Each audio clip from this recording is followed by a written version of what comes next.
Friends, myself your botany mentor, Dr. Mukesh Kumar.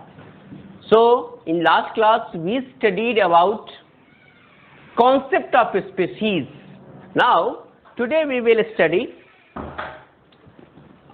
type of species and specimen, type specimen. So, first of all, discuss about type specimen. Type specimen. Now understand. In fact, ये जो type specimen की बात ही जो पढ़ने की हुई, जब ICBN आया, international council of botanical nomenclature, तो उसमें अलग अलग मीटिंग शुरू हुई। सबसे पहली मीटिंग जो उसकी हुई थी, उसके जो प्रेसिडेंट थे, चेयरहेड थे, डिकेंडोल थे, एपी डिकेंडोल साहब थे, राइट।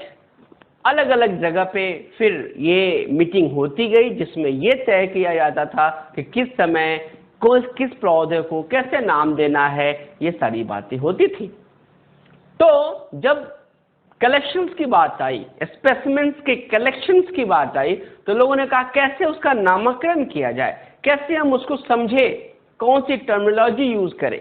तो उसके लिए इंटरनेशनल काउंसिल ऑफ जो बॉटनी है, कांग्रेस ऑफ बॉटनी बोलते हैं, वो अरेंज हुई रोकेस्टर में। और वहां पे इसीलिए इसको जो भी मीटिंग में बात हुई उसे रोकेस्टर कोड के नाम से जाना गया। और इसी रोकेस्टर कोड में लोगों ने बात करी, चर्चा करी टाइपिफिकेशन के बारे में। टाइपिफिकेशन, और इसी टाइपिफिकेशन में हम पढ़ते हैं टाइप स्पेसिमेन। जो स्पेसिमेन हम ले रहे हैं उसका कितना टाइप हो सकता है, कौन कौन सा स्पेसिमेन हो सकता है, राइट। तो इस तरीके से ये जो टाइप स्पेसिमेन की जो चर्चा हुई, वो चर्चा हुई है कहाँ, टाइपिफिकेशन में। और ये चर्चा रोकेस्टर जगह पे हुई, और इसीलिए उस कोड को जहां पे स्पेसिमेन्स के बारे में इंस्ट्रक्शन दिया गया, दिस इज कॉल्ड रोकेस्टर कोड। ठीक है, अब आइए हम समझे। तो ये समझ में आ गया कि ये टाइप स्पेसिमेन क्या है, ये स्पेसिमेन्स का टाइप बताएगा, इसे टाइपिफिकेशन कहते हैं। टाइपिफिकेशन एक लीगल एडवाइस है साइंटिस्ट के लिए, प्रोफेसर्स के लिए, ताकि वो स्पेसिमेन्स को पर्टिकुलर नाम दे सके, जिससे कोई कंफ्यूजन ना हो नोमेनक्लेचर में और टैक्सोनॉमी के कार्यों में, राइट। तो अब ये समझना है कि ये जो टाइप स्पेसिमेन है, ये कौन कौन हो सकते हैं। अब बच्चे दिमाग में आ गया सर टाइप स्पेसिमेन बोल रहे हैं, आखिर ये है क्या। बड़ा आसान है, समझो। अब देखो, आप देखते होंगे, आप बचपन में भी जाते होंगे, 10th क्लास में पढ़ते थे, तो बच्चों टीचर स्कूल के पास, स्कूल में आप देखते, स्कूल के टीचर से आप पढ़ते हो ट्यूशन या कहीं दूसरे टीचर के पास, तो टीचर आपको बताते होंगे, क्या बताते होंगे कि भाई देखो ये किताबें आई है और ये स्पेसिमेन कॉपी है हमारे पास। स्पेसिमेन कॉपी मतलब फ्री में उनको बांटा गया देखने के लिए, ताकि वो देख के बताएं अच्छा है तो बच्चों को इंट्रोड्यूस करें। तो स्पेसिमेन मतलब क्या हुआ, एक ऐसी कॉपी जिसको देख के हम समझ सकते हैं, उसके बारे में जानकारी मिल सकती है कि भाई लिखा तो किसने लिखा और कैसी बात लिखी गई है, कैसे डिफरेंट है और क्या क्या इंफॉर्मेशन उसके अंतर्गत है। हाँ, तो इस तरीके से ये हो गया हमारा क्या, स्पेसिमेन कॉपी। अब देखो आज की डेट में आप देखो, लक्स की बात ले लो, एक साबुन है, आज बहुत अच्छे कॉस्ट देने पड़ते हैं खरीदने के लिए, लेकिन आज से 20 साल पहले जब पहली बार ये साबुन इंट्रोड्यूस किया गया, तो फ्री में कोई सामान खरीदोगे, लक्स फ्री में दिया जाएगा आपको, आप चेक करो, अच्छा लगेगा तो यूज करना। फिर लोगों ने स्पेसिमेन उसको दिया फ्री, जिसको आप बोलते हो फ्री में ले जाओ, इसको स्पेसिमेन के रूप में फ्री इंट्रोड्यूस कर दिया। लोगों ने अच्छा समझा, लोगों को हैबिट लग गई, अब उसका कॉस्ट बढ़ गया, अब वो स्पेसिमेन फ्री में नहीं बिकता, उसके साथ अब कुछ दूसरा स्पेसिमेन आ जाता है, राइट। तो स्पेसिमेन क्या है, एक रेफरल कॉपी होती है जिसको देख के हम उसके बारे में, उसकी ओरिजिनलिटी को समझ सकते हैं, उसके इंपॉर्टेंस को समझ सकते हैं, उसके स्ट्रक्चर को समझ सकते हैं, राइट। आइए हम बात करते हैं अब ये स्पेसिमेन साइंटिफिकली इसको समझते हैं, कैसे साइंटिफिक लेते हैं। सपोज करो आप एक्सकर्शन पे जाते हो, एक्सकर्शन पे जाते हो, स्कूल की तरफ से आप जाते हो, कॉलेज की तरफ से आप जाएंगे, ये क्लास 11th में है तो यूनिवर्सिटी लेवल पे भी लोग जाते हैं। तो क्या होता है, एक जगह पे मान लो कोई हिल स्टेशन पे आप चले गए, अब वहां जाएंगे तो आप क्या करेंगे, वहां पे तो पौधों को देखेंगे, तो केवल देखने तो आप जानते नहीं, स्कूल कॉलेज या यूनिवर्सिटी के प्रोफेसर आपके साथ जाते होते हैं, तो वो बोलेंगे बेटा इस एरिया में जितने भी पौधे मिलेंगे आप ऐसे ऐसे पौधे निकाल के लाना, मुझे दिखाना, और वो कॉपी लाएंगे। और वो जो पौधे लाएंगे वो क्या है, वो केवल वहीं पाया गया, उस खास एरिया में पाया गया, तो वो जो कॉपी लेके फिर यूनिवर्सिटी में जाकर रखेंगे, वो कॉपी उस जगह की सारी गतिविधियों को, क्लाइमेटिक कंडीशन को, सॉइल के बारे में सब कुछ बताने वाला है। And that very copy is the original copy and this is called specimen. और ये जो स्पेसिमेन कहलाएगा वो ओरिजिनल स्पेसिमेन है, उसको हम लोग होलोटाइप कहते हैं, राइट। तो इस तरीके से ये स्पेसिमेन समझ में आ गया आपको कि स्पेसिमेन जो है किसी भी चीज को लेके हम आ रहे हैं, हम उसको दिखा रहे हैं, this is called specimen, right. अब ये स्पेसिमेन के बारे में हम समझे तो आप देखें इसके जो टाइप्स हैं, फर्स्ट आता है इसमें होलोटाइप, इसको बोलते हैं original copy, this is the original copy of the plant और ऑर्गेनिज्म। दूसरा आता है isotype, this is called duplicate copy of holotype, जो ओरिजिनल कॉपी का डुप्लीकेट कॉपी आइसोटॉप कहलाता है। Now third one is paratype. Paratype क्या है, this is also specimen, specimen described along with holotype। holotype के साथ यदि उसकी चर्चा हो रही है then this is called paratype। Third one के बाद फोर्थ लेते हैं syntype। ये क्या है,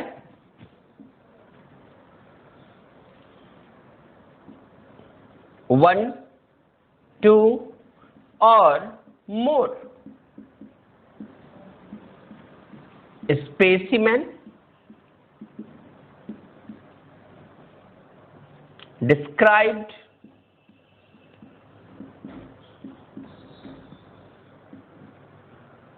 along with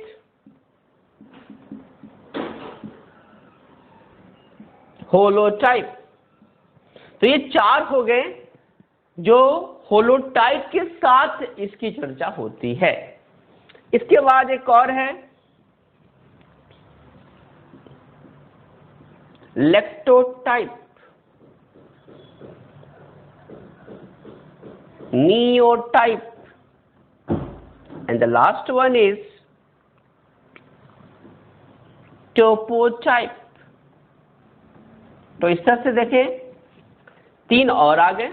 एक क्या है हमारा लेक्टोटाइप, ये क्या है, इन तीनों में नई बात क्या है आप देखें, जो होलोटाइप है इसका होलोटाइप इसके अंदर मिसिंग है, नहीं है, लॉस हो चुका है, holotype missing, right. And specimen collected from same original material, right. न्यूटाइप में भी होलोटाइप मिसिंग है और ये बिल्कुल न्यू कॉपी है। नाउ टोपोटाइप में भी होलोटाइप मिसिंग है और जो स्पेसिमेन लिए गई है यहां पे वो कलेक्ट किया गया है फ्रॉम सेम लोकेलिटी। आइए अब समझते हैं सबको अच्छी तरीके से, राइट। अब मैंने क्या कहा, एक एक करके लेते हैं, ठीक है। पहली बात तो मैंने ये बताई कि भाई हम पढ़ने जा रहे हैं स्पेसिमेन टाइप, इसकी पढ़ाई को टाइपिफिकेशन कहते हैं। इसकी चर्चा रोचेस्टर कोड में हुई, रोचेस्टर में मीटिंग अरेंज हुई थी इंटरनेशनल बॉटनी कांग्रेस की ICBN के तहत, इसलिए इसका नाम रोचेस्टर कोड हुआ, ठीक है। अब आइए हम बात समझते हैं टाइप स्पेसिमेन को, इसको समझने का प्रयास करते हैं। हाँ, अब ऐसे समझो, सपोज करो हम यहाँ पे एक जगह है, कोटा में रह रहे हैं, यहाँ पे श्रीनाथपुरम हमारे जगह का नाम है। यहाँ पे कोई एक ऐसी लीफ हमें दिखाई दी जो बिल्कुल यूनिक है और ये ओरिजिनल कॉपी है, और मैं जा रहा हूँ यूपी, बिहार, महाराष्ट्र में इन चीज़ों को दिखाने के लिए कि भाई कोटा में श्रीनाथपुरम एक जगह है, वहाँ पे ये लीफ मिलती है जो यूनिक है, बिल्कुल डिफरेंट है, तो वो लीफ स्पेसिमेन हो गई। और वो कोटा में श्रीनाथपुरम एक जगह है वही मिल सकती है, इसका मतलब एरिया फिक्स हो गया वहीं पे, राइट। मान लो कि ये जो कॉपी हमने ली है यही ओरिजिनल कॉपी है, देन इट इज कॉल्ड क्या, इसको क्या बोलेंगे, इसको बोलेंगे होलोटाइप। तो जो भी ओरिजिनल कॉपी होगी स्पेसिमेन की, दैट इज कॉल्ड होलोटाइप। इसी का एक और नाम होता है, इसे हम नोमेनक्लेचर टाइप भी बोलते हैं, नाम देने के लिए नोमेनक्लेचर टाइप भी बोल सकते हैं। नाउ अब ये होलोटाइप है, सपोज करो आप जा रहे हैं दिखाने के लिए, बहुत सारे लोगों को दिखाना होगा, तो एक ही लीफ लेके तो नहीं जाएंगे, क्या करेंगे हम इसके जैसा और उसी पौधे से 2-3 और लीफ लेंगे, और ये जो लीफ जो इसी के साथ हमने तोड़ा इसका नाम डुप्लीकेट होगा। एक जो बिल्कुल सही लीफ था, कोई चीज डैमेज नहीं थी, बिल्कुल बढ़िया से सारा पार्ट था, उसको रखा। उसके बाद और भी कोई ले लिया, यदि कुछ टूटा हुआ है कोई बात नहीं, दिखा देंगे उसको, and this is called isotype, right. अब आइसोटाइप का क्या मतलब है, अब देखो जैसा ये लीफ है वैसा ही इसी का लीफ है, लेकिन इसकी साइज ज्यादा हमने बना दी, बट है उसी टाइप का, राइट। तो ओरिजिनल से ही मैच करता हुआ है, शेप वैसा ही होगा, साइज थोड़ी सी बदल गई है, बट नेचर वैसा ही है, टेक्सचर वैसा ही है, कलर वैसा ही है, राइट। तो इसको क्या बोलेंगे, डुप्लीकेट कॉपी उसकी होलोटाइप की है, दो कॉल्ड आइसोटाइप। लेकिन हमने कहा कि भाई 1-2 नहीं, अब सपोज करो एक तो हमें ये नहीं रहेगा तो ये दिखा देंगे, राइट। लेकिन मालूम चला कि नहीं, हम ये भी दिखा रहे हैं और इसके साथ थोड़ा सा चेंज है, उसको दिखा रहे हैं। अब एक ही प्लांट है, उसकी एक डाली से 5 आप लीफ तोड़ोगे तो क्या इसी तरह के होंगे, नहीं, थोड़े से अंतर आएंगे। एक एरिया में 5 पौधों को आप निकालो, सभी पौधे एक जैसे होंगे, नहीं, थोड़े थोड़े से चेंजेस आएंगे, सब एग्जैक्टली एक जैसा नहीं होगा, है तो वही पौधा। तो जो वेरिएशंस आ रहे हैं वो भी एक टाइप है, and this is called type special specimen, उसी का तो नाम देना है हमने। तो यदि उसी के जैसा एक और लेके हमने इसको इंट्रोड्यूस कर दिया है, वो बिल्कुल सेम है, थोड़ा सा मान लो ऐसे कट गया था, यहाँ पर मान लो कट गया था, लेकिन है उसी के जैसा, then this is called paratype. लेकिन हाँ, क्योंकि यहाँ पे एक डिफेक्ट आ गया है, तो जब भी इसको रखना पड़ेगा तो बताना पड़ेगा, देखो ये बिल्कुल ऐसा ही है, ये थोड़ा सा यहाँ पे बना हुआ है, ये यहाँ से थोड़ा सा कट गया है, वही चीज। तो आप विश्वास कर लेते हो। नहीं, कैसे आप जाते हो रेमंड के शोरूम में जाते हो, राइट, रिबॉक के शोरूम में जाते हो, शूज लेते हो आप, भाई रिबॉक का शूज दिखाओ मुझे, भाई ये ले लो, ये 2000 में मिल जाएंगे, और ये वही चीज है, ये आपको मिलेंगे 5000 में। क्यों भाई, ये 5000, ये 4000, ये रेमंड, ये रिबॉक का नहीं है क्या, रिबॉक का ही है, लेकिन थोड़ा डिफेक्ट है इसमें। क्या डिफेक्ट है, तो ये थोड़ा सा इसमें ये फटा हुआ है या खराब हो चुका है, तो आप कहोगे यार इसको तो यही ले लेंगे, थोड़ा सा तो है प्रॉब्लम, कोई बात नहीं, लेकिन आपको शंका होगी। फिर आप क्या करोगे, जो इसमें कोई डिफेक्ट नहीं था, जो ओरिजिनल कॉपी है, उस जूते को आप देखोगे, फिर सामने रखोगे, यार सब कुछ सेम है, हाँ सही बात है, थोड़ा सा ये डिफेक्ट है, इसीलिए इसको हमने कम दाम में रखा हुआ इन लोगों ने। तो ये जो डिफेक्ट वाला कॉपी है वो ओरिजिनल के साथ रखने पर समझ में आएगा, that's why it is called paratype, means specimen जो होगी उसकी जो एक्सप्लेनेशन जो है वो तभी कंप्लीट होगी जब हम उसको किसके साथ इंट्रोड्यूस करेंगे लोगों के सामने, होलोटाइप के साथ इंट्रोड्यूस करेंगे। जबकि केवल डुप्लीकेट कॉपी ले लिया, उसी के जैसा लिया तो आइसोटोप कहला दिया वो, और ओरिजिनली कॉपी है तो इसको होलोटाइप कह दिया, राइट। तो ये हो गया। लेकिन मान लो हमने पूरी प्रेस मीडिया को बुलाई हुई है, तो क्या ये 3 लीफ लेके बैठेंगे? प्रेस वाले तो कितने सारे आते हैं, तो हमें क्या करना पड़ेगा, इसी तरह की 3 नहीं बल्कि और भी ज्यादा कॉपी इंस्टॉल लगा देनी होगी अलग अलग लोगों को देखने के लिए, फोटोग्राफी करने के लिए, समझने के लिए। बिल्कुल नया टाइप का लीफ हम खोज के लाए हैं जिसकी अलग कैरेक्टर्स हो सकते हैं मेडिसिनल रेस्पेक्ट पे या किसी भी रिस्पेक्ट पे।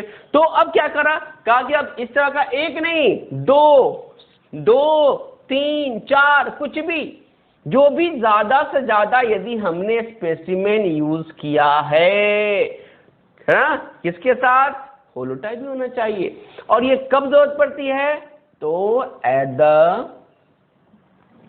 टाइम ऑफ पब्लिकेशन, जैसा अभी मैंने बताया उसके बारे में विस्तृत जानकारी देना होगा। जब टाइम ऑफ पब्लिकेशन करेंगे तो आपको क्या होना होगा, आपको ज्यादा लेना होगा, 2, 3, 4 और मोर, बहुत सारी कॉपी लेके आपको जानी पड़ेगी पब्लिक के पास, and that very copies are called syntype. तो इस तरीके से आप देखो 4 ऐसे हैं जहां पे होलोटाइप तो होना ही चाहिए। और वो यहाँ पे हमने क्या बताया, हमने कहा कि भाई हमने और ज्यादा ले लिया, 1 लिया, 2 लिया, 3 लिया, तो इन सभी को यदि मैंने इसके साथ लिया है then this is called syntype. तो इस तरीके से 4 टाइप हमारे पास हो गए, पहला आइसोटाइप, पहला होलोटाइप, दूसरा आइसोटाइप, पैराटाइप और सिनटाइप। क्लियर, समझ में बात आ गई सबको? चलो अब रही बात ये लास्ट जो 4 के बाद 3 है वो समझे। अब यूं समझो जैसे मैंने बताया था कि चलो ये पौधा कोटा के श्रीनाथपुरम ब्लॉक सपोज करो बी की है। अब मालूम चला ये सारे लॉस हो गए किसी कारण से, लेकिन लोगों को आदत लगी हुई है उस लीफ को लेने की, लोग चाहेंगे उस लीफ को किसी तरह से प्राप्त किया जा सके, लेकिन भाई वो लीफ तो मिलेगा नहीं। क्यों नहीं मिलेगा? क्योंकि यहाँ पे होलोटाइप तो खत्म हो चुका है, लॉस्ट हो चुका है किसी भी कारण से, अर्थक्वेक हो गया हो, आग लग गई हो, कुछ भी हो सकता है। तो इस कारण से होलोटाइप क्या हो गया, लॉस्ट हो गया। अब जब होलोटाइप लॉस हो गया तो क्या करना पड़ेगा? तो अब ऐसा कर सकते हैं, हम जाएं तो मालूम ये चले कि चलो भाई हम जो लाए थे सब लॉस्ट हो गया, उस एरिया में हम गए हैं फिर से कोटा में, और उसी एरिया में हमारे पास एक ये वृक्ष था, ये पौधे थे, और इसी पौधे से हम ये तोड़ के लाए थे। तो अब हम क्या करें, ओरिजिनल मटेरियल, ध्यान दे क्या लिखा हुआ है, कलेक्शन जो हो रही है वो सेम ओरिजिनल मटेरियल से, जिस पौधे से ये तोड़ के लाए थे, यदि हम फिर से इसी को तोड़ के फिर से ला रहे हैं उस एरिया में, कंडीशन अप्लाई कि अभी भी वो पौधा वहां पे जिंदा है, तो ये जो लाए थे वो सब तो लॉस हो गया हमारा। तो अब वहीं से उसी मटेरियल से लाके यदि हम दुनिया के सामने उसको एक्सप्लेन कर रहे हैं तो होलोटाइप तो अभी नहीं है हमारे पास, लेकिन जो स्पेसिमेन हमने लिया है उसी ओरिजिनल मटेरियल से लिया है, then it is called as lectotype. इसी को क्या बोलेंगे, लेक्टोटाइप कहेंगे। दूसरी स्थिति क्या हो सकती है कि भाई हम उस एरिया में जब गए तो मालूम चला कि ये पूरा का पूरा पौधा लॉस हो चुका है, वहां पे कोई पौधे है ही नहीं, मतलब जिस पौधे पे मार्क भी कर दिया था यही से ले जा रहे हैं और वो मार्क किया हुआ पौधा नहीं है। जानकारी मिली वो पौधा किसी कारण से सूख गया, काट लिया गया, वहां से हट गया वहां पे। तो मालूम चला अब क्या करें भाई, तो चलो उसी तरह के टेस्ट का पौधा मालूम चला ये कोटा श्रीनाथपुरम, कोटा श्रीनाथपुरम एक और एरिया है, कोटा श्रीनाथपुरम ब्लॉक ए, वहां पे कोई एक पौधा है। अब हम क्या कर रहे हैं, यहां से कलेक्ट करके एक दूसरा लीफ लेके दुनिया के सामने जा रहे हैं। अब ध्यान दीजिए, ओरिजिनल मटेरियल नहीं है जिसे लोग समझ पाएंगे, तो होलोटाइप मिसिंग है। लेकिन अब जो हमने लिया वो ये भी कोटा श्रीनाथपुरम से था, ये भी कोटा श्रीनाथपुरम है, लोकेलिटी वही है। याद रखे पौधा वो नहीं है, पौधा वही होता तो वो सेम ओरिजिनल मटेरियल होती, लेकिन वो पौधा नहीं है, दूसरा पौधा है हमारे पास। इसका मतलब हमारा लोकेलिटी सेम है, मटेरियल जहां से हम कलेक्ट कर रहे हैं वो डिफरेंट है। तो सेम लोकेलिटी में यदि आप ले रहे हो then it's called, same locality के लिए यदि आप ले रहे हैं तो उसके लिए कहलाता है टोपोटाइप, राइट। तो यहां के लिए टर्मिनोलॉजी क्या हो जाएगी? टोपोटाइप। अब तीसरी स्थिति ये हो सकती है कुछ भी नहीं, ये भी लॉस्ट हो गया। जहां से हम गए थे कोटा में वो सारे पौधे कोई है ही नहीं यार, पूरे हिस्ट्री बच चुकी है एजुकेशन की, कोई पौधा नहीं दिखाई दे रहा है हमें। इसका मतलब अब कोई भी पौधा कहीं से भी कुछ ले आकर दिखा दो भाई, ओरिजिनल कॉपी तो है नहीं कि आप मैच करके बता पाओगे। तो कहा यदि होलोटाइप मिसिंग है और कोई भी नई कॉपी लेके यदि आप दिखा दे रहे हो तो वो कोई भी कॉपी जो नई लेके आप दिखा रहे हैं, दिस इज कॉल्ड नियोटाइप। नियोटाइप। तो इस तरीके से यदि हम देखें तो हमारे पास 3 हो गए। फिर से समझिए, होलोटाइप नहीं है हमारे पास और हमने सेम ओरिजिनल मटेरियल से लिया है, then this is called lectotype. Original copy नहीं है, हमने सेम लोकेलिटी से लिया है, then this is called topotype. कुछ भी नहीं मिला हमें, बिल्कुल कोई नई चीज इंट्रोड्यूस कर दिया हमने, then this is called neotype. Clear? So this is called lectotype, topotype, neotype. और उसके पहले हमने बताया HIPS, that is isotype, holotype, isotype, paratype and syntype. बस में आ गई। चलो अब इसको एक निमोनिक्स के तरह याद रखते हैं। ये तो हमने कॉन्सेप्ट समझ लिया, चीजें समझ में आ गई। अब एक निमोनिक्स लेते हैं जिससे हमें हमेशा याद रखे कैसे एक निमोनिक्स बनाया जा सकता है। आइए समझते हैं।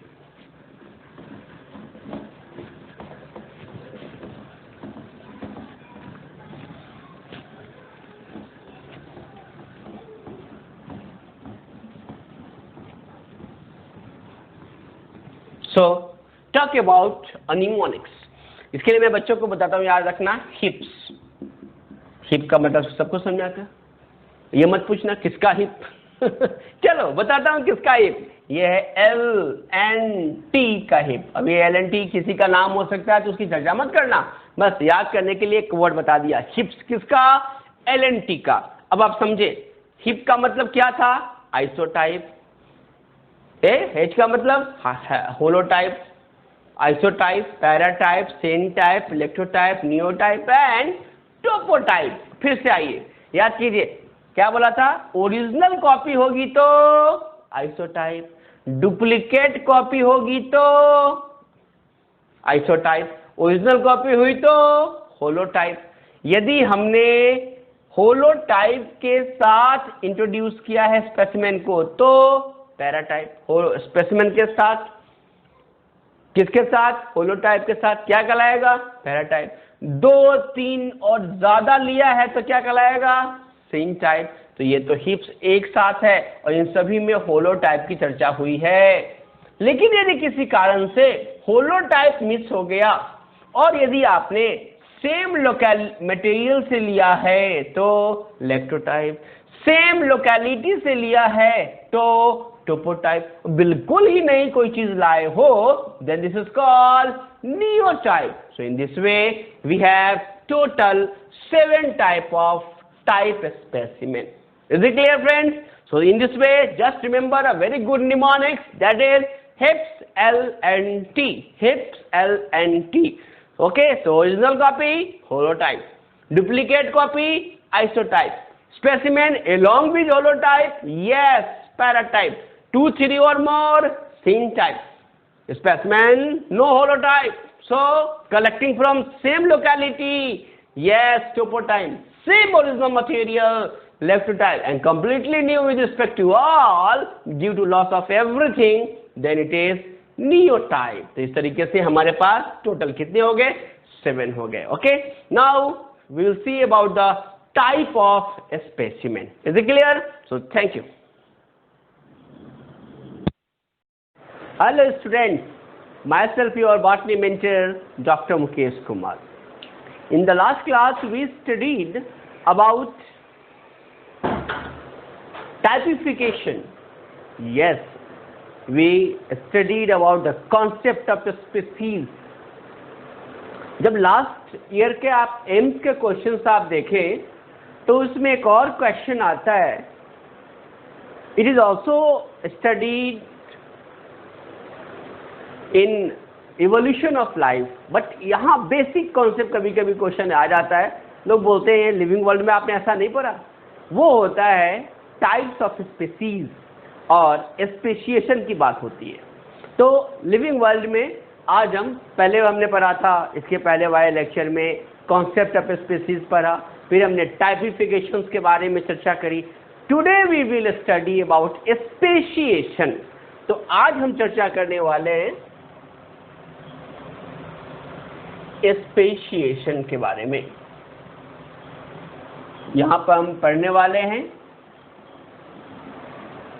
Types of species. Types of species, right. अब आप समझे ये है क्या, क्यों जरूरत पड़ी इसको पढ़ने की.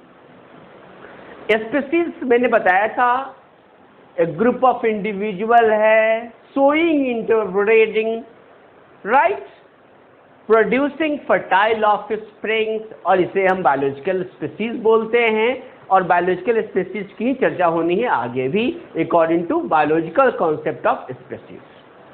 तो अब ये जो स्पीसीज किसी इन्वायरमेंट में बढ़ रहा है, पल रहा है, बड़ा हो रहा है, ग्रो हो रहा है, तो उस इन्वायरमेंट का बहुत इंपॉर्टेंट रोल होता है स्पीसीज कैसे होंगे. फॉर एन एग्जाम्पल, यदि आप गांव में रह रहे हो, रिमोट गांव में रह रहे हो, तो आपकी जो भाषा होगी, रहने का, सहने का जो व्यवहार होगा, विचार होगा, वो रिफ्लेक्ट करता है आपके उस ग्रामीण परिवेश को. यदि कोई शहर में रह रहे हैं तो उस शहरी परिवेश की जो अभिव्यक्ति है वो उस व्यक्ति विशेष पर दिखती है. अब क्या हुआ, हैं तो दोनों ह्यूमन, लेकिन दोनों ह्यूमन एक गांव में उनका एक अलग स्पीसीज है, देख के हम पहचान लेंगे ये यहाँ के लोग हैं, और शहर वाले को देख के पहचान लेंगे, उनकी भाषा से पहचान लेंगे ये कैसे हैं. ठीक उसी तरीके से जो भी एग्जिस्टिंग स्पीसीज होता है, एग्जिस्टिंग स्पीसीज पे किसी भी चीज का जब प्रभाव पड़ता है, चाहे वो इन्वायरमेंट का प्रभाव हो, किसी पॉपुलेशन का उसके ऊपर इम्पैक्ट हो, ज्योग्राफिकल डिस्ट्रीब्यूशन की एक्सक्लूसिवनेस हो, ज्योग्राफिकल डिस्ट्रीब्यूशन में यदि ओवरलैपिंग की कंडीशन हो, टाइम ले ले. बहुत पहले ह्यूब जैंट होते थे, जब बताते हैं लोग सतयुग में और द्वापर युग में, लोग द्वापर युग में कृष्ण भगवान आ गए थे तो उनका जो लेंथ उन्होंने अपना लिया वो द्वापर युग के हिसाब से छोटा था. सतयुग टाइम चेंज हो गया, उसमें बड़े साइज के लोग होते थे, डबल साइज के लोग हुआ करते थे, पेड़ पौधे डबल हुआ करते थी. तो टाइम जब चेंज होगा, स्पीसीज चेंज होंगे, ज्योग्राफिकल डिस्ट्रीब्यूशन में बहुत सारी चीजें चेंज होती है. तो एग्जिस्टिंग स्पीसीज पे यदि बहुत सारी चीजों का जो चेंजिंग हो रहा है, that is called speciation. So speciation is the formation of species, new individuals among that existing individual of the population due to some particular impact. This is called speciation, जिसमें हम ये पढ़ने वाले हैं कि कौन कौन से स्पीसीज हो सकते हैं. आइए वन बाय वन देखते हैं. First one is allopatric species.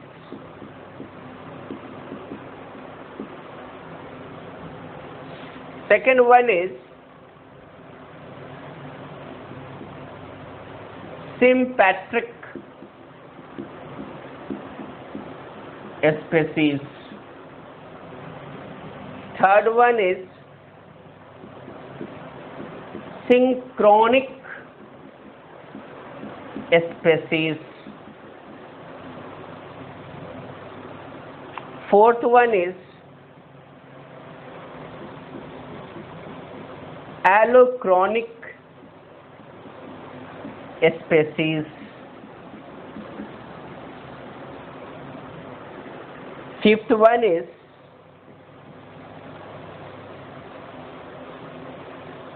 नियोंटोलॉजिकल species. चलिए पहले ऐसा करते हैं, इन 5 को हम समझते हैं, राइट। इसके बाद 4-5 और हैं, उसको भी देखेंगे। बहुत आसान है, वेरी इजी, समझ लोगे। फिर लास्ट में एक निमोनिक्स भी आपको बताऊंगा, उससे और आसान हो जाएगा। So I was talking about allopathic species. Allopathic, यहाँ पर क्या कौन सी बातें कही जा रही है? यहाँ पे हम बात कर रहे हैं स्पीसीज की with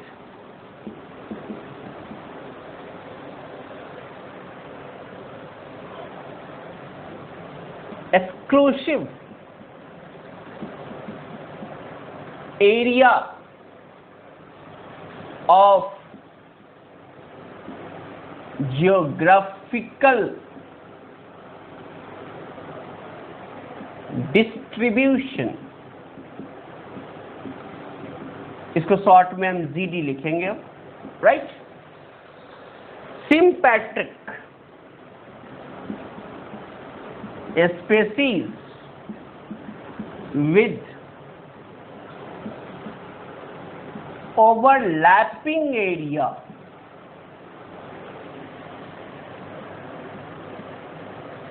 of GD, geographical distribution। आइए पहले इन दोनों को समझते हैं, क्या कहा गया ये।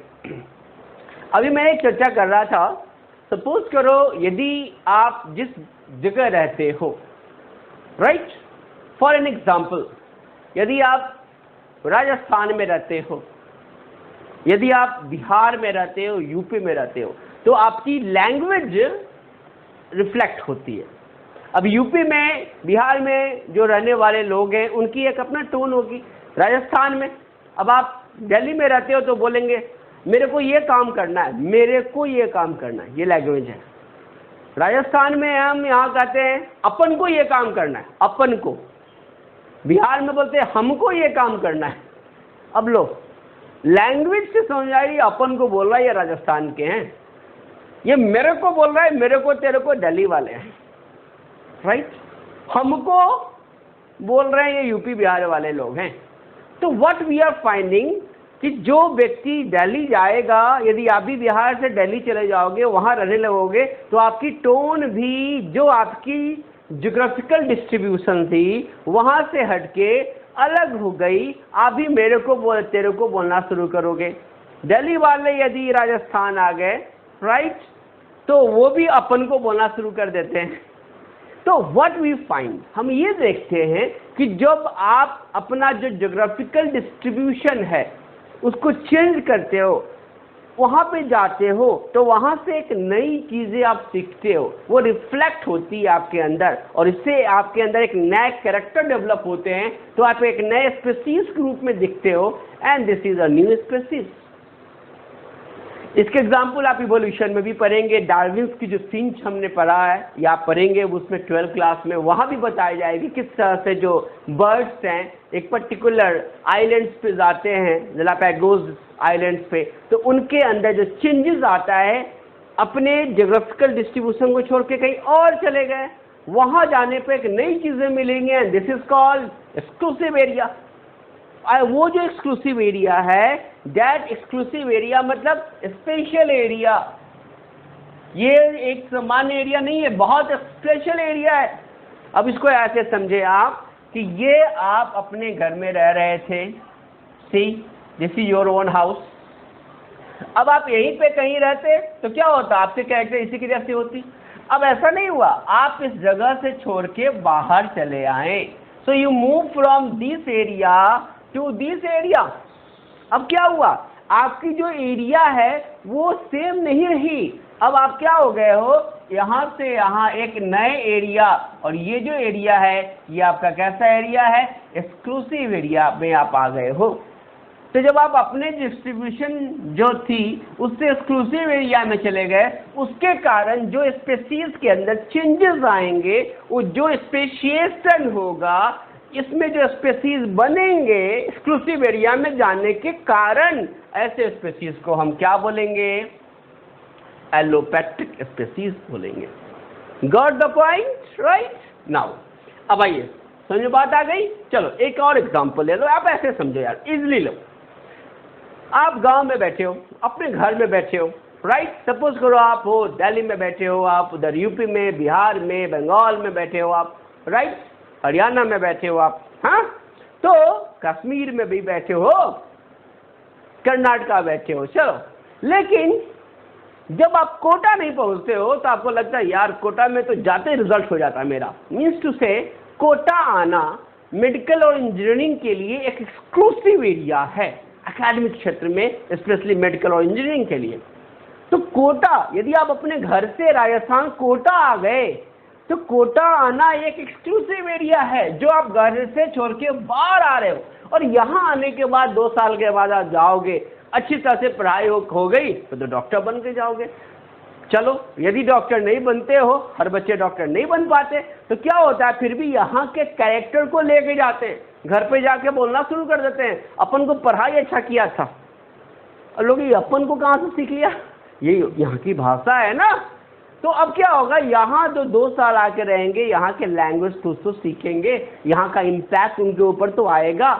एंड दैट वेरी इम्पैक्ट, ऐसे भी ले लो, ये जो यहाँ आए वो एम्स चले गए, तो यहाँ आने से एम्स गए, this is a new impact, right? तो एक्सक्लूसिव एरिया में आने के कारण आपके अंदर जो नेक्स्ट चेंजेस आ रहे हैं, that very new changes in your character is going to form a new individual, and it's called speciation in exclusive areas of the geographical distribution, so it's called allopathic speciation. Is it clear? अब समझ में बात आ गई सबको? चलिए अब बात करते हैं हम sympathetic species की। यहाँ पे sympathetic species में क्या बोल रहे हैं? Species with overlapping area of geographical distribution. क्या कहने का मतलब है यहाँ पे? अब आप समझो, आप जिस एरिया में थे उससे बाहर नहीं निकले, नो, आप जिस एरिया में थे उसी एरिया के एक खास जगह पे, यदि आप सपोज करो यूपी में थे तो कहीं थे तो आप अच्छे सेंट्रल जगह पे लखनऊ में आके पढ़ाई कर रहे हो, आप बिहार में कहीं थे तो पटना आके पढ़ाई कर रहे हो, आप राजस्थान में कहीं थे तो कोटा में आके पढ़ाई कर रहे हो, तो है तो राजस्थान का ही एरिया। तो जिस स्टेट में आप हो वहीं पे यदि आपने, या जिस डिस्ट्रिक्ट में हो उसी ज्योग्राफिकल एरिया के अंदर आपने अपने आप को डेवलप कर लिया, राइट? तो क्या हुआ, आप कोई नए एरिया में तो नहीं गए, अपने ही एरिया में, यदि मान लो आपका जो होम टाउन था वहीं रह के आप पढ़ाई कर रहे हो, तो क्या आप डॉक्टर नहीं बनोगे? आप भी डॉक्टर बनोगे। जो यहाँ कोटा आए हैं और यहाँ आके डॉक्टर बन गए एक्सक्लूसिव एरिया में, चलो अच्छी डॉक्टर, अच्छी रैंक आ गई, एम्स मिल गया उनको, बट ऐसा नहीं है कि जो अपने घर में रह के पढ़ाई करते हैं वो बाहर नहीं जा सकते या वो डॉक्टर नहीं बन पाते, ऐसा नहीं है। ऐसा भी हो सकता है कि जो यहाँ रह रहा था हमारा बच्चा, जिसने भी खूब जम के अपने सेल्फ स्टडी करी, बट चूंकि यहाँ पे सारी फैसिलिटी मिल जाती है, कोटा में बच्चों को पढ़ने का एक अच्छा माहौल, कंपटीशन इन्वायरमेंट मिल जाता है, इसीलिए उस एक्सक्लूसिव एरिया का अच्छा इम्पैक्ट पड़ता है। लेकिन बंदा जहाँ पे था वहीं पे बैठ के पढ़ रहा है, मतलब ये एरिया इसका ओवरलैपिंग एरिया है, जहां था वहीं पे रह के पढ़ रहा है। इसका मतलब ये हुआ कि ये भी यदि स्टेट लेवल पे अपना मेडिकल निकाल के डॉक्टर बनता है तो ये भी डॉक्टर बना, ये भी डॉक्टर बना। अंतर क्या हुई? अंतर ये हुई कि ये डॉक्टर जो बना वो जहाँ था वहीं रह के बना, ये एक्सक्लूसिव एरिया में आने से बना। तो यदि ओवरलैपिंग एरिया में रह के भी आपके अंदर कोई चेंजेस आता है, इट्स कॉल्ड सिम्पैट्रिक स्पीशीज। और यदि आप एरिया से बाहर निकल के एक्सक्लूसिव एरिया में पहुंचते हैं, वहां जाने से आपके अंदर चेंजेस आता है, then it's called allopatric speciation.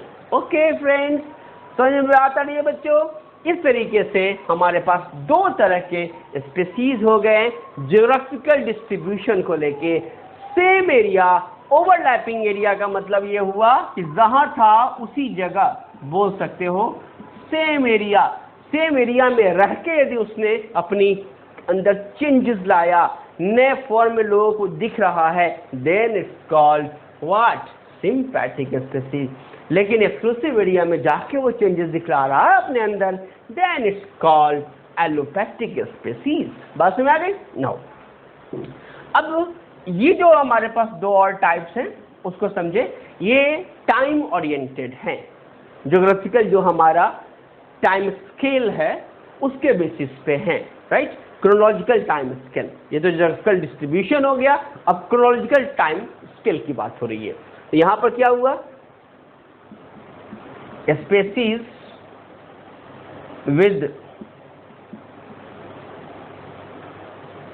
Same time period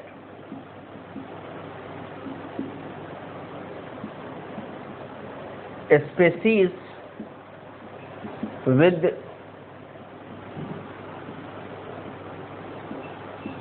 different time period, right? तो इस तरीके से आप देखो तो क्या मिल रहा है आपको यहाँ पे स्पेसीज सेम टाइम पीरियड। अब आप इसको ऐसे समझो, आपने नाम सुना है ना, फिल्म देखा होगा जुरासिक पार्क, जुरासिक पीरियड, इसी से आपको याद आता होगा। तो क्या हुआ, आप देखो हमारे पास एक जो रेप्टाइल्स हैं, रेप्टाइल्स ये भी जुरासिक पीरियड में ही आए। ये सारे पीरियड, एरा, ये सब आप पढ़ेंगे, इवोल्यूशन में पढ़ेंगे, राइट, 12th क्लास में। एक इंट्रोडक्शन समझे आप। तो रेप्टाइल्स जो है वो जुरासिक पीरियड में आए। प्लांट्स में हम आप पढ़ते आ रहे हैं, फर्न्स आपको याद होगा, टेरिडोफाइट्स। तो टेरिडोफाइट्स को भी माना जाता है वो ये भी जुरासिक पीरियड में ही आया।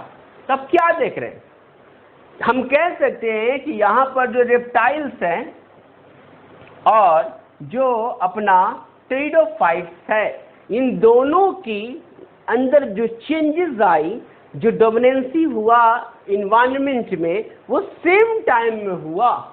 तो इन दोनों की जो स्पेशिएशन है वो सेम टाइम में, आप देखो यहाँ पे क्या लिखा है इन्होंने, सेम टाइम लिखा हमने, सी सेम टाइम में जाके इवोल्यूशन हो रही है। तो यदि सेम टाइम में यदि ऑर्गेनिजम्स की इवोल्यूशन होती है, then it's called synchronic. Chronic means time, chronic time, कैसा टाइम, एक ही टाइम में। सिन तो नाम क्या हो गया, सिंक्रोनिक स्पीसीज, राइट। उसी तरीके से हमने यहां लिखा, आप देखो डिफरेंट टाइम पीरियड। अब ये डिफरेंट टाइम पीरियड का एग्जांपल आप ऐसे कोड कर सकते हो। अब आपके पास, याद करो, अभी हमने लिया टेरिडोफाइट, ये आपने बताया कि जुरासिक पीरियड में आया। जब हम बात करेंगे एंजियोस्पर्म्स में, एंजियोस्पर्म्स सिनोजोइक एरा में आया, इसकी अलग टाइम पीरियड है, राइट। तो मेसोजोइक पीरियड है। तो यहां पे हमने ये देखा कि इनका जो हुए वो सेम टाइम में नहीं हुए, अलग अलग टाइम में चेंजेस हो रहे हैं। तो डिफरेंट टाइम में यदि चेंजेस होके कोई स्पीसीज की फॉर्मेशन हो रही है, then it's called what, yes, allochronic species. Same time में होती है, then it's called synchronic species. Same exclusive area में बात हो रही है, ओवरलैपिंग स्पीसीज की बात हो रही है, ओवरलैपिंग एरिया में बात हो रही है, इट्स कॉल्ड सिंक्रोनिक। और एक्सक्लूसिव एरिया में यदि बात होगी, then it's called allopathic species. Is it clear? So we have 4 allopathic, sympathic, synchronic, allochronic, 4 हो गए। और एक कहा कि कारण कोई भी हो, किसी भी कारण से, अननोन फैक्टर्स भी हो सकते हैं, यदि उसके कारण से कोई न्यू स्पीसीज बन रही है तो उसके लिए वर्ड यूज करते हैं neontological species. So this is also new species, ये भी new species at the rate of different factors, कोई भी फैक्टर्स हो सकता है, बहुत सारे फैक्टर्स इसके लिए हो सकते हैं। यदि कोई एक फैक्टर रिस्पॉन्सिबल नहीं है, हमें पता नहीं चल रहा है, फिर भी न्यू स्पेसीज की फॉर्मेशन हो रही है over the existing individuals, then it's called neontological species, right. तो हमने क्या पढ़ा? आसान, ये समझ में आया? आसान पढ़ा, यस, हमने पढ़ा आसान, ASAN, क्या बोला मैंने? आसान, क्या रहेगा? आसान मतलब A for allopatric, exclusive area, S for sympatric, overlapping और same area of geographical distribution. Now synchronic, same time period की बात हो रही है और डिफरेंट टाइम पीरियड की बात होगी, देन इट्स कॉल्ड एलोक्रोनिक स्पीसीज, और new species eight the rate of different influencing factor की बात होगी, देन इट्स कॉल्ड नियोंटोलॉजिकल स्पीसीज। तो ये आसान है, राइट। नाउ इसके अलावा कुछ और भी क्वेश्चंस आए हैं, आइए अब उसको देखते हैं। एक और क्वेश्चंस क्या हो सकते हैं?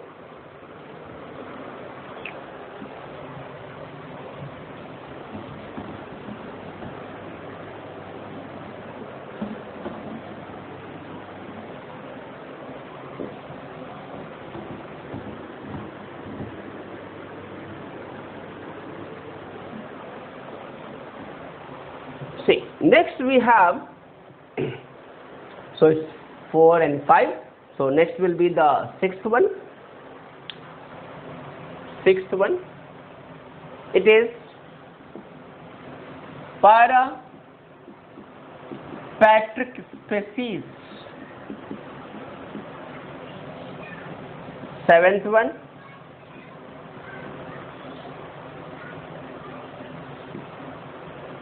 morphospecies. Eighth one,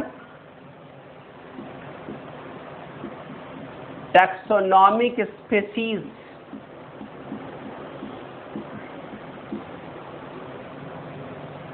Ninth one,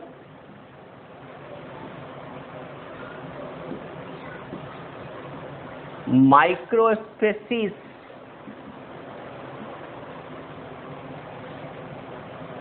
10th one,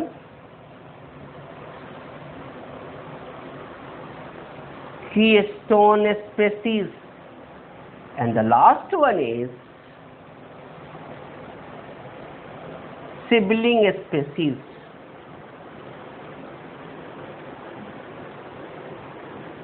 Now come. So first we will see first three, later on last three. So first one is parapatric. पैरापैट्रिक में क्या है, यहाँ पे कैसे स्पीसीज की फॉर्मेशन होती है? सो सी, स्पीसीज विद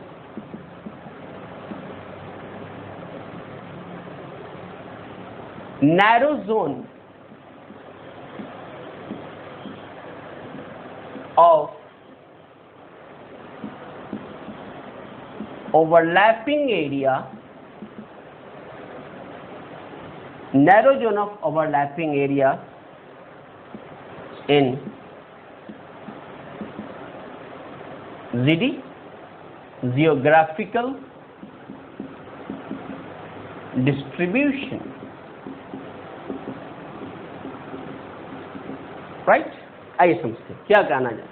अभी हमने ओवरलैपिंग तो पढ़ा था, बट यहाँ नई चीज आ गई, narrow zone of overlapping area. ये क्या है ये समझना है हमने, वो आसानी से। नैरो जोन, तो नई बातें क्या आई यहाँ पे? नई बातें ये आई कि हमने ओवरलैपिंग पहले भी देखा था, अभी हमारे पास आई कि ये जो ओवरलैपिंग एरिया है, ये ओवरलैपिंग एरिया कैसा है? तो ये बात हो रही है narrow zone of overlapping area, narrow zone of overlapping area in geographical distribution, right? Now, अब यहाँ पर क्या बात कही जा रही है समझे। See, यदि मान लो आप यहाँ हो, ये एक एरिया है, इसको आप ऐसे समझे, कि यदि आप दिल्ली में हो और आप यूपी में हो, बड़ा कॉमन जगह लिया, देश की राजधानी है अपनी दिल्ली, तो आप देखो दिल्ली में रहने में जो नोएडा में रहते हैं लोग, वो अपने को क्या मानते हैं? वो बोलते हैं मैं तो एनसीआर का हूं, नेशनल कैपिटल रीजन, एनसीआर। अब ये एनसीआर का क्या मतलब है समझे आप? मतलब यदि नोएडा में हो तो वो दिल्ली के भी कैरेक्टर्स बताएंगे और यूपी वाले भी कैरेक्टर्स बताएंगे। वैसे ही आप इधर आ जाओ हरियाणा में, जो गुरुगांव एरिया है, ये जो गुरुग्राम एरिया है, ये गुरुग्राम या गुड़गांव, अब नाम गुरुग्राम हो गया है, तो ये जो गुरुग्राम की बात हम करें तो अब यहाँ पे हम क्या देखते हैं कि यहाँ पे भी ये एनसीआर का एरिया है। अब आप इसको समझे मैं क्या बोलना चाह रहा हूँ। मैंने कहा ये दिल्ली है, न्यू दिल्ली, यहाँ पे ये हो गया यूपी, और ये हमने एक और स्टेट ले लिया हरियाणा। चलो 3 स्टेट की बात हो रही है, तो एक हमने लिया न्यू दिल्ली, एक हमने ले लिया यूपी, और इधर ले लिया हमने हरियाणा। अब आप समझे, यहाँ पे न्यू दिल्ली और यूपी के बीच में जो एरिया आ रहा है नोएडा, जो नोएडा में रहने वाले लोग हैं, और हरियाणा और न्यू दिल्ली यहाँ पर ले ले गुरुग्राम, तो ये गुरुग्राम में जो रहने वाले लोग हैं, क्या माना जाए, ये टिपिकल हरियाणा वाले नहीं हैं, ये गुरुग्राम नोएडा में रहने वाले टिपिकल ये एमपी वाले, यूपी वाले नहीं हैं। क्यों? क्योंकि यूपी और दिल्ली के बीच में ये जो ओवरलैपिंग एरिया आप देख रहे हो, इसमें आप ध्यान दो, ये एक नैरो जोन बनता जा रहा है। नैरो जोन है, यहाँ पे आप देखो narrow zone of overlapping area. तो ये जो ओवरलैपिंग एरिया है उनका, फॉर एग्जाम्पल आप ऐसे समझे, ये हो गया आपका यूपी, तो यूपी से जैसे आप दिल्ली आ रहे हो तो दिल्ली यहाँ से खत्म हो रहा है, ये हो गया इसका दिल्ली। अब मालूम ये चला कि इस रीजन को हमने मान लिया एनसीआर, तो क्या होगा, जैसे ऐसे हम इधर दिल्ली की तरफ बढ़ते जा रहे हैं, ये एनसीआर है, मतलब ये जो एरिया है इसके ऊपर एक एज इफेक्ट दिखाई देगा। दोनों का जो किनारा है, दोनों का जो बॉर्डर लाइन है, उस बॉर्डर लाइन पे रहने वाले जो लोग होंगे वो यूपी की भी भाषा जानेंगे और दिल्ली की भी भाषा जानेंगे। तो ऐसे लोग के अंदर जो लैंग्वेज होगी, उनके जो नेचर्स होंगे, वो दोनों से मैच करेगा, और इस इफेक्ट को एज इफेक्ट के नाम से जानते हैं। यहाँ कोई फिजिकल बैरियर नहीं लगा हुआ है, नो फिजिकल बैरियर, आप आराम से आ जा सकते हैं, कोई इशू नहीं है। फिर भी उस एरिया में रहने के कारण उसके अंदर एक एज इफेक्ट दिखता है, एक नयापन दिखाई देता है ऐसे लोगों में। And this very narrow zone of overlapping area is called, ऐसे जगह पे यदि स्पीसीज रहती है, उसके अंदर कुछ नए कैरेक्टर्स आते हैं, then it's called what, it is called parapatric species. तो जगह के हिसाब से 3 हो गए। एक्सक्लूसिव एरिया में गया तो एलोपैट्रिक, उसी एरिया में आया तो सिम्पैट्रिक, और उसी एरिया में 2 एरिया के ओवरलैपिंग जोन के नैरो जोन में यदि आ रहा है तो हमने कहा कि ये क्या हो सकता है, it will be the पैरापैट्रिक species. तो 3 हो गए ज्योग्राफिकल एरिया के डिस्ट्रीब्यूशन, राइट। नाउ अब आता है morpho species. By name it is clear, morpho, यदि हम स्पीसीज को उसके बाहरी जो स्ट्रक्चर है, संरचना है, उसको देख के हम पहचान पा रहे हैं कि भाई ये पंडित जी हैं, ये मौलवी साहब हैं, ये क्रिश्चियन हैं, राइट। तो किसी को देख के आप पहचान लेते हो, उसकी रंग रूप से पहचान लेते हो, ये वेस्ट इंडीज का आदमी है, ये स्विट्जरलैंड का आदमी है।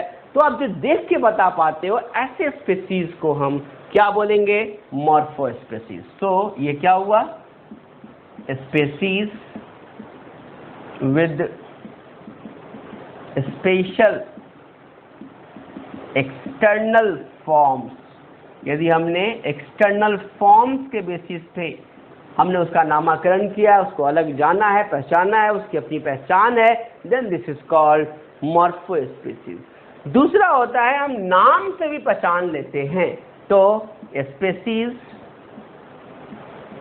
With nomenclature. नॉमेनक्लेचर जो भी हमने पढ़ा है, बाइनोमियल नॉमेनक्लेचर आपको याद होगा, पिछली क्लास में हमने पढ़ा था। तो बाइनोमियल नॉमेनक्लेचर नाम देख के हम पहचान लेते हैं। अब कोई बोलता है सोलेनम ट्यूबेरोसम, आप पहचान लेते हो सोलेनम ये सोलेनेसी फैमिली का है, ट्यूबेरोसम स्टेम ट्यूबर होगा उसके अंदर, राइट। तो इस तरीके से नाम से यदि हम पहचान ले, it's called taxonomic species. External form से हम पहचान ले, it's called morpho species, right. तो ये तीन हो गए, पहला पैरापैट्रिक species, morpho species and taxonomic species. तीन स्पीसीज और हो गए, तो ये आसान हो गया। क्या आसान हो गया? बिल्कुल सही, ये PMT आसान हो गया। क्लियर है क्या? PMT आसान हो गया, आसान। एलोपैथिक, फिर से बोल रहा हूं, सिम्पैट्रिक, सिंक्रोनिक, टाइम के हिसाब से एक टाइम में डिफरेंट टाइम हुआ, एलोक्रोनिक, बिल्कुल नई बात हो रही है, neontological species. P parapatric, yes, narrow zone of geographical distribution, जो ओवरलैपिंग का नैरो जोन है। मॉर्फोलॉजी एक्सटर्नल फॉर्म्स के आधार पर लिया तो मॉर्फो स्पीसीज, नाम के बेसिस पे लिया तो यस टैक्सोनॉमिक स्पीसीज, राइट। तो ये तीन हो गए, अब तीन और रह गया, आइए इसको समझते हैं। ये micro species, keystone species and sibling species. So first one is micro species.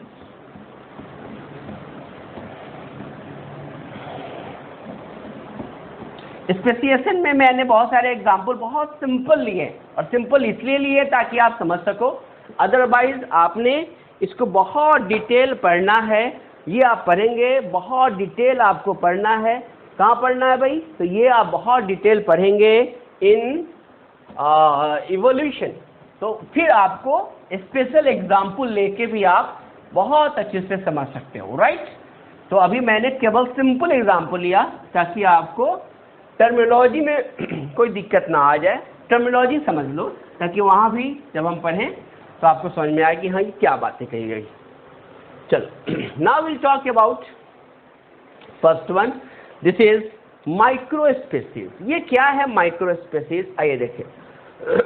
इसने कहा individual individual present below the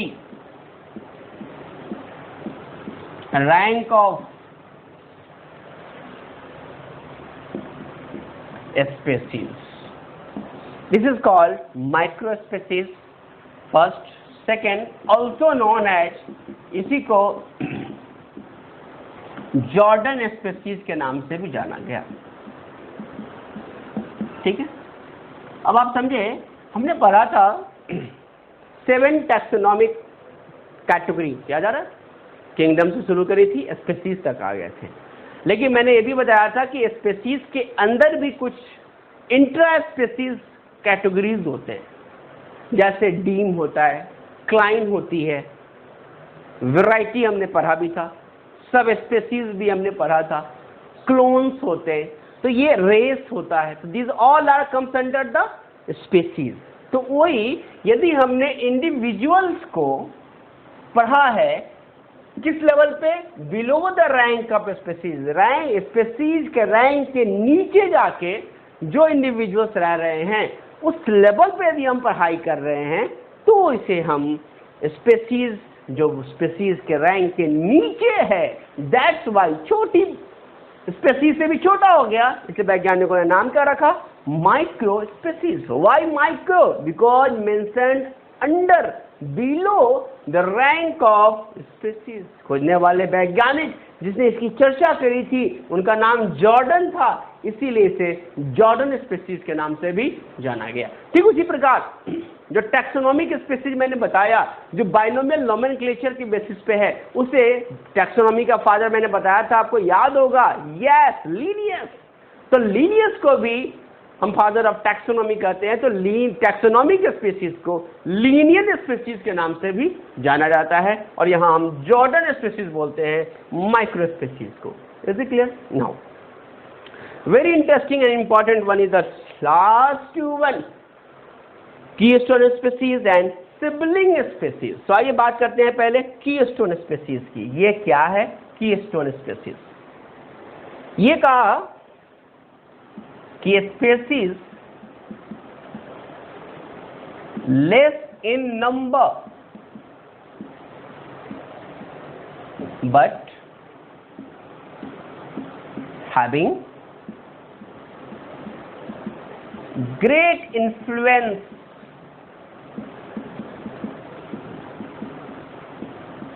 over population, over population। अब आप समझे, दो बातें इसमें कही गई है। क्या कही गई? कि भाई इस स्पीसीज की जो संख्या है ये लेस इन नंबर। अब ध्यान दें, संख्या बल कम है, इनकी बहुत कम संख्या है इनकी, लेकिन इनका जो प्रभाव है वो कैसा है? ग्रेट इन्फ्लुएंस, बड़ा भयंकर प्रभाव है। किसके ऊपर? जहां ये रहते हैं अपने पॉपुलेशन के ऊपर। अब आप समझे क्या मैं बोल रहा हूं? इसको आप ऐसे समझ लें कि आपके स्कूल में, आपके कोचिंग में कोई बहुत अच्छे टीचर होते हैं जिसके लिए आप पागल होते हैं, उनकी पढ़ाई को लेके, उनके पर्सनालिटी को लेके, उनके स्टाइल को लेके। स्टाइल कुछ भी हो, बट आप पागल हैं तो हैं। तो आपका जो उनके प्रति प्रेम है, अफेक्शन है, जो आपको अट्रैक्ट करता है, इसलिए आप हो। अब मालूम ये चला कि यदि वो टीचर उस इंस्टीट्यूट से चला गया तो क्या होगा? आप सोचते हो मैं भी चला जाऊंगा। इसका मतलब ये हुआ वो टीचर, सभी टीचर नहीं गए, कोई एक टीचर उस इंस्टीट्यूट से चला गया, उस कारण उस इंस्टीट्यूट के बहुत अच्छे बच्चे और अधिक संख्या में उससे जुड़े हुए बच्चे सब दूसरे जगह चले गए। इसका मतलब ये हुआ वो टीचर उस संस्था के लिए संख्या बल में तो कम था, बट उसका प्रभाव बच्चों के ऊपर ज्यादा था, राइट? तो ऐसे टीचर को आप बोल सकते हो क्या? Keystone species. बात समझ आ गई? अब चलो एक मजेदार एग्जांपल और लेते हैं, राइट? अब ध्यान दो, यदि आप ट्रेन में सफर कर रहे होते हो, याद करो, जब आप ट्रेन में सफर कर रहे होते हो, रेलगाड़ी, याद, तो जब आप जाते हो तो याद करो, कभी कभी ऐसा होता है कि भाई एक कंपार्टमेंट में तीन जो भी तो लोग होते हैं, कम से कम 10-15 लोग तो होते हैं एक कंपार्टमेंट के अंतर्गत। मतलब एक कंपार्टमेंट का जो एक 3 बर्थ मिला लो 8 बर्थ हो गए, तो भाई कम से कम 10-12 लोग तो होते हैं। अब उस 10-12 लोग में यदि उस समय कोई गे आ जाए, राइट, ताली बजाता हुआ, तो लोग डर के मारे तुरंत 10 रुपए निकाल कर रखते हैं उसको, तो तुरंत उसको दो, नमस्ते नमस्ते, तुरंत रिलीज करते हैं। इसका मतलब ये हुआ कि ये जो लोग आते हैं, राइट, जो ट्रांस सेक्स वाले होते हैं, no male no female, nature ने उनको एक ट्रांस सेक्स दिया हुआ है, तो उस ट्रांस सेक्स के कारण उनकी संख्या बहुत कम है, 1 या 2 होते हैं वो, लेकिन 1 या 2 पूरी पॉपुलेशन पे भारी पड़ते हैं और तुरंत लोग उससे प्रभावित होते हैं और उनके प्रभाव को समझ पाते हैं। तो अपने क्या देखा, कुछ ऐसा नंबर तो कम होता है यार, बट उसकी पॉपुलेशन पे जबरदस्त असर होती है, and this is called keystone species. एक और एग्जांपल बॉटनी के, इसको आप ऐसे समझो, पर्टिकुलर एरिया है। अब एक एरिया में हमारे पास जैसे एक देख लो पेड़ होती है, अब उस पेड़ पे मान लो आपके गांव में भी एक बहुत अच्छा आम या पीपल का पेड़ है, बहुत पुराना, रात में मालूम चलता है कि सैकड़ों पक्षियां उस पे आके बैठती हैं। अब सोचो यदि उस पेड़ को आपने काट के हटा दिया, क्या होगा? वो जो सैकड़ों पक्षियां आके वहां पे रह रही थी, उनका घर आपने काट दिया, तो अब उसे एक पेड़ के कटने के कारण उस पक्षी का क्या होगा? लाइफ डिस्टर्ब होगा। वो पक्षी पे जो डिपेंडेंट है उन लोगों का लाइफ डिस्टर्ब होगा। इकोलॉजी की बात करें, नेचुरल सिस्टम की बात करें, तो नेचुरल क्राइसिस आ सकती है। तो क्या देखा, एक पक्षी को, एक पेड़ को हटाने से पूरी की पूरी इकोलॉजिकल क्राइसिस आ गई। तो वो पेड़, उस इकोलॉजी का, उस इकोसिस्टम के इंपॉर्टेंट एरिया का क्या था, सबसे इंपॉर्टेंट प्लांट था, and that plant is called keystone plant. Teacher is called keystone teacher.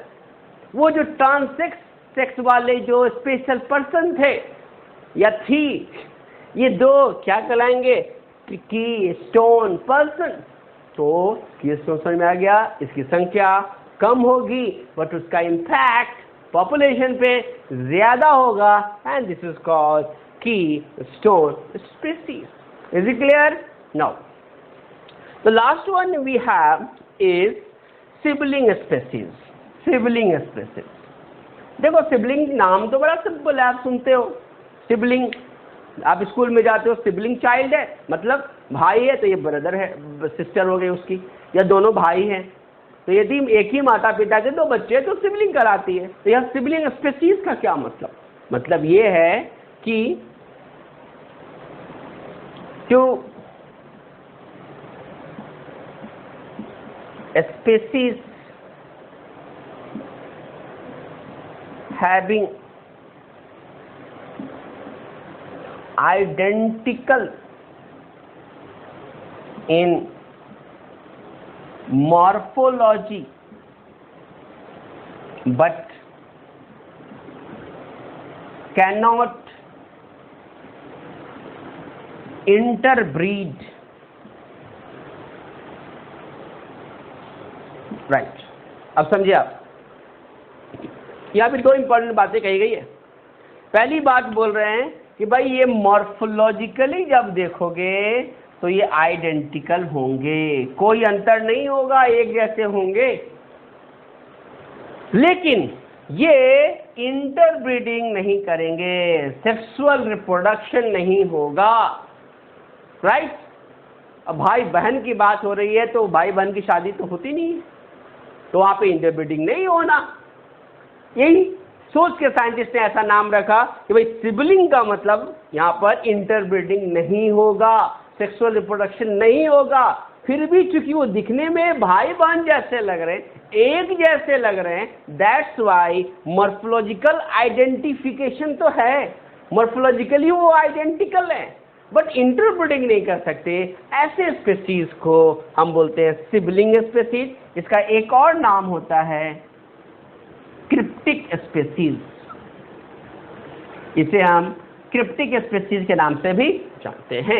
एक एग्जाम्पल आया था, ये देखते हैं, अपने एम्स में क्वेश्चन आया था इसके एग्जाम्पल से रिलेटेड। ये एग्जाम्पल आप देखें, यहां लिख रहा हूं,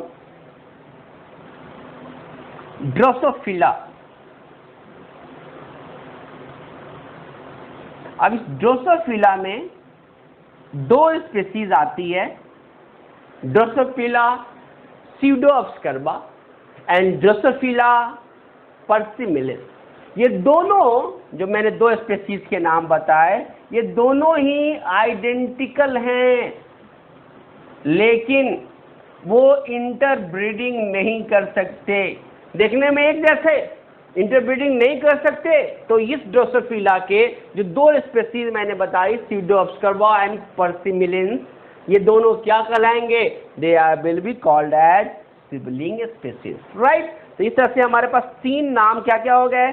micro species, below the rank of species, keystone species, number कम होगा, प्रभाव ज्यादा होगा, सिबलिंग या क्रिप्टिक स्पीसीज, जो दिखने में तो समान होंगे, एक जैसे दिखेंगे, बट उनके बीच में इंटर ब्रीडिंग नहीं होगा, this is called sibling species. तो यहाँ एक और हमारे पास जो तीन कोड आ गए, and this is called MKS। तो बच्चों को मैं बताता हूँ भाई, आपके पास जो निमोनिक्स हो गए वो हो गया क्या? आसान हो गया। आसान क्या है? PMT। अब ये PMT प्री मेडिकल टेस्ट बोलते हैं, अब तो नीट नाम आ गया है, पहले PMT ही बोलते थे। तो PMT आसान हो गया।